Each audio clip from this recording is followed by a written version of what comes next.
I'm curious if you guys agree with this take, but it really feels to me like we live in an era now where there are no standards.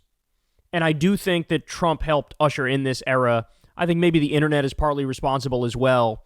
But it used to be the case that if you displayed negative values, right? If you were selfish, greedy, narcissistic, cruel, that these things would be held against you socially, right?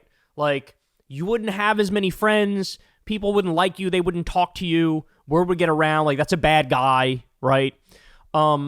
Whereas now, it almost feels like these things are celebrated, especially on the right, that the more cruel you are, the more vindictive you are, the more petty you are, the less integrity you have, the more they look like, oh shit, this guy's like a winner. He's getting one over on everybody else. He's all about himself, and it's like, it's working, right? There's this sense of like, and you see this with Trump himself, how Trump literally embodies none of the values that we were taught as kids, like make you a good person. And you all know what I'm talking about. Like, you need to be honorable. You need to have integrity. You need to tell the truth. You need to be kind. You need to care about others. Just like basic liberal values stuff.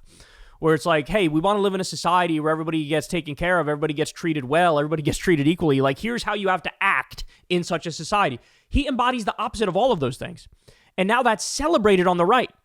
And especially even online now, too. You got, like, people celebrate somebody who's the biggest asshole, who's the most cruel. It's viewed as like, oh, you're being edgy, bro. Like, bro, you're breaking societal taboos, bro. So based, bro. Like, and that, I don't know, I think it's put us in a really, really horrible place.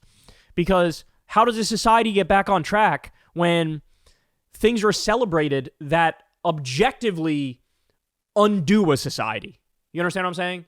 Like, if everybody acts like this, we literally live in hell. You can't trust anybody. Nothing could ever get done. There's no social cohesion. Everything is just horrible in a scenario like that. So, but I really think that's where we are. I really think we've degraded as a society in a way that's honestly shocking with how fast it's happened, right? I have another great example of this here.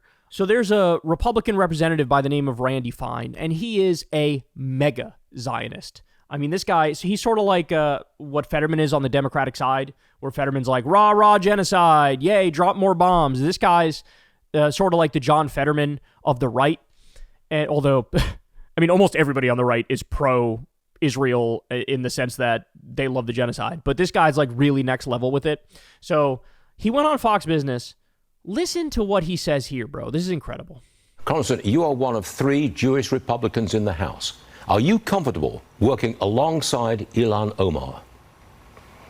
Well, look, I stay as far away from her as I can. Ilhan Omar is not pro-America, and frankly, she endorses and supports Muslim terror. So I think that what happened a couple nights ago for her is probably considered a good thing. Okay, there was a time where if he said that, he would have been kicked out of Congress. You say that one of only a handful of Muslim congresswomen in this country, that she supports Muslim terrorism, and you say she supported the murder of 2 people outside of the Israeli embassy? Again, there are no standards. There's no standard of conduct. On the right, they get away with whatever the fuck they want to say, they get away with it. There are no consequences. Meanwhile, Rashida Tlaib says free Palestine, and she gets like fucking censured, right? I mean, what the fuck? Ilhan Omar is not pro-America, and frankly, she endorses and supports Muslim terror. So I think that what happened a couple nights ago for her is probably considered a good thing, not a bad one. And it's very troubling that the radical left created this. Look, these protests are directly tied to what we've heard on college campuses. Yeah. When they talk about globalizing the Intifada, resistance by all means necessary, and that shows up in the manifesto from this shooter, that's where this stuff comes from. So do you understand what he's doing there? He's waging a war on free speech. And he's saying, if you criticize Israel on college campus protests, if you support Palestinians in college campus protests, if you're anti-genocide, you are materially supporting Hamas, supporting terrorism. You're supporting Muslim terror attacks if you do that. That's the argument he's making. So war on the First Amendment, it's a war on free speech. And ironically, he calls Ilhan Omar un-American when he's waging a war on the First Amendment and freedom of speech, the most American thing you could ever fucking think of. He's waging war on that as he says she's un-American. You are un-American. You are un-American. You hate the Constitution, and you are a fucking lying smear merchant hog. That's what you are. By the way, this is just the fucking appetizer, y'all. I'm just giving you the appetizer here, man, because we covered this on Crystal Kyle and Friends the other day. Listen to the other thing he said on Fox News. Ceasefire deal on the table right now that the White House is hoping both Israel and Hamas will sign on to. Does this shooting change anything when it comes to the course of the war or the negotiations to end it? Well, I think it speaks to the importance of the only end of the conflict is complete and total surrender by those who support Muslim terror. In World War II, we did not negotiate a surrender with the Nazis. We did not negotiate a surrender with the Japanese. We nuked the Japanese twice in order to get unconditional surrender. That needs to be the same here. There is something deeply, deeply wrong with this culture, and it needs to be defeated. He is literally casually saying, nonchalantly, like he's ordering lunch or breakfast or his second breakfast or his second lunch or his fourth dinner. He's like, we got to nuke them. We got to nuke Gaza. You got to nuke them.